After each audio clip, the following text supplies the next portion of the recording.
Hi everyone, as you can see by the title of my presentation, I completed my service learning project at the S. June Smith Center Preschool in Ephrata, Pennsylvania this past spring of 2017. So to start, I wanted to tell you all why I chose this particular agency. The main reason is because of their mission and goals. Basically, this agency provides support to enable people, children in this case, with developmental needs to live as independently and fully as they desire within the community. The preschool itself, which is the S. June Smith Center Preschool, focuses on early childhood and early intervention services to help children up to the age of 5 who have developmental needs. Also, another reason why I chose to complete my service learning project at this agency is because my younger brother attended this preschool himself. My brother has Down syndrome, and from my experience that I remember is that everyone was just so friendly and caring there. My brother worked with Sue, who I worked with when I volunteered, and he also worked with the speech therapist Terry, who I also met there. So basically, I just remember it feeling like a family with so much support and caring individuals around. So this is why I chose to come here and volunteer because it's near and dear to my heart. So first, I wanted to describe a little bit about what population this agency serves and their needs. So the population that's served at Essentia S. June Smith Center Preschool is those that are ages 3 to 5. So this population of kids is all-inclusive, meaning that there are both children with developmental needs as well as those without. This preschool takes children of all abilities and disabilities and puts them together in one place to learn together. Now, the needs of this population is to have a smaller size classroom to learn in that can provide a multisensory approach to learning while using state recognized preschool early learning standards. So these children also need an individualized education plan that's specific to each child's needs and services. This would include the need to provide these children with physical, occupational, and speech therapies, as well as hearing and vision support teachers. This slide will cover how the healthcare professional plays a role in addressing the social, political, economic, and cultural issues of special needs children. As nurses and healthcare professionals, we need to be advocating for social equality. And despite behavioral challenges among special needs children, we need to participate in social inclusion. Basically, what this means for me and meant was, as a healthcare professional, allowing these special needs children to have the same educational opportunities as those that are without special needs. So during my volunteer hours, I helped in assisting the staff to take all of these children with varying abilities and disabilities to work together and learn together in the same environment. Also, when it comes to state and federal policies as political issues with special needs children, although I was not able to actually do this during my volunteer hours, as a health professional, I can potentially play a role in addressing these political issues by raising awareness of how important enacting policies that support special needs children are. For example, this agency only received partial funding from the state for being a part of IU13, and the rest of the funding comes through donations, and this agency is the third largest IU13, yet funding is only provided third from the bottom, which means that the marketing department is in charge of acquiring enough donations to help and keep this facility running. That's why it's vital as a nurse to advocate for this population and enact policies that require the state to provide adequate funding to support this vulnerable population. The healthcare professional can also play a role in addressing economic issues for special needs children by ensuring adequate welfare and disability payments, which would involve assisting families and helping them to acquire benefits for which they are eligible. Although I did not actually do this during my project, I could potentially do this by acting as a case advocate. This could be done by providing families with information about services such as welfare and disability, and in particular, how to access and use these services and resources. As a healthcare professional, I would mainly focus on providing support in case advocacy at the family or individual level. It is also the role of a healthcare professional to consider cultural issues such as language, age, fundamental values, assumptions, and beliefs. I was able to address these issues by coming in and serving the special needs population with an open mind, as well as the ability to relate to this age group due to my pediatric nursing experiences. In order to solve these cultural issues, I could potentially offer easy access venues at convenient times in a known language and in a format that is culturally and socially acceptable to different ethnic and social groups. So, this would help resolve these values and beliefs that different cultures hold. Okay, so this slide will describe how my service learning project was designed and implemented, and my revisions or considerations for future service to this population. So basically, I started my project by contacting a staff member at Accenture by phone. After I contacted that individual, I was told to email another individual on why I was interested in volunteering at the S. June Smith Center Preschool in Ephrata, as well as emailing a copy of all my clearances to this person. The main reason I had to do all this was because I would be working with special needs children and I needed to have child abuse clearances as well as criminal background checks, etc. So after all of this was completed, I was given the contact information of the person that I would be supervised by, which was Sue, and you can see a picture of her on the left side there in the middle. So as I was contacting Sue, I gave the dates I was available, which were within a 2-month span, as well as all the things that I could do to help the staff members plan their lessons and activities.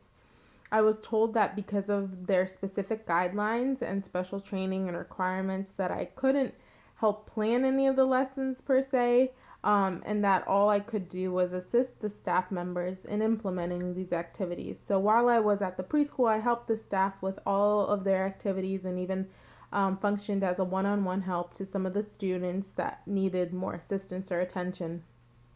And as far as any project revisions or considerations for future service to this special needs population, I think I would research more about the required curriculum that was needed for this particular population so that even though I couldn't personally implement any type of activity myself, I could offer more suggestions than I did that could possibly be used in the future.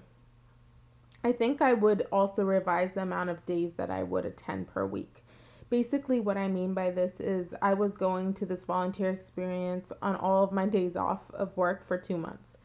And it was very exhausting after the days with these kids. So I think that it would have given me like a better understanding of the experience if I wasn't already exhausted to start with before going into that experience. Okay, so this slide is just stating the objectives I set for myself during the service learning agreement for this project. So I'm just going to read them off. 1, develop lesson plans for a diverse population of well and disabled preschool children incorporating early learning standards. 2, explain the multisensory approach of the S. June Smith Center to learning and the individualized educational plans that are specific to each child's needs. 3, describe how the medical needs of the preschool population at the S. June Smith Center are best served by the community and its members. And 4, define the challenges faced with routine activities by the families and children in the special needs population. So the first objective was met by assisting the staff in developing lesson plans. Although I couldn't personally develop the lesson plans for the preschool children, I helped the staff implement and develop these lesson plans by telling them the areas that the children I was working with struggled in. And then we would sit down and discuss if more time was needed for the lesson or if it was needed to be changed in some way to be more all-inclusive. And then we would incorporate these early learning standards by providing a variety of hands-on materials that the kids could explore. With the second objective, the multisensory approach that is used is combining visual, auditory, and tactile aids to the children so that those that, for example, are blind can hear and feel in order to learn. An educational plan is also developed and written by a team that includes the child's family, a special ed teacher, and a gen ed teacher. This team reviews and updates the individualized educational plans, which is the IEP, or programs, on an as needed basis. The child's IEP then is clearly outlined what type of service the child receives and how often they will receive that service, such as speech therapy, for example. For the third objective, the medical needs of the preschool population are best served by the community by providing donations to the preschool so that the children can have resources such as speech, occupational, and physical therapies, and depending on the child's IEP, providing these services weekly to them so that each child can participate and learn in the classroom. Also, medical needs are best served by the community by providing donations and services such as deaf or hearing and vision support teachers to be utilized by the agency. And the last objective is to define the challenges that are faced with routine activities by the families and children in the special needs population. So these challenges include the need for patience from the parents, the need to collaborate with teachers to individualize each lesson plan instead of having a generalized lesson plan for the child, and also caregiver burnout and stresses associated with special needs children. For the children, the challenges include basic needs such as taking a drink of water, because some children need to drink thickened water because they have difficulty swallowing, or only being able to eat pureed food. Also, these special needs children have difficulties with walking, meaning that they need to use assistive devices such as wheelchairs and walkers. So, my service learning project impacted the special needs population by allowing me to use my services to serve this population. I was able to interact with these children and help them develop learning skills such as counting, and help them as some of them learned how to even hold a cup of water. I believe I provided the students with an opportunity to interact and share their skills that they learned and participate and practice with them. I believe that I helped these special needs children get one step closer in their journey through personal and educational growth. This service learning project impacted me personally in so many ways. It showed me how strong willpower is.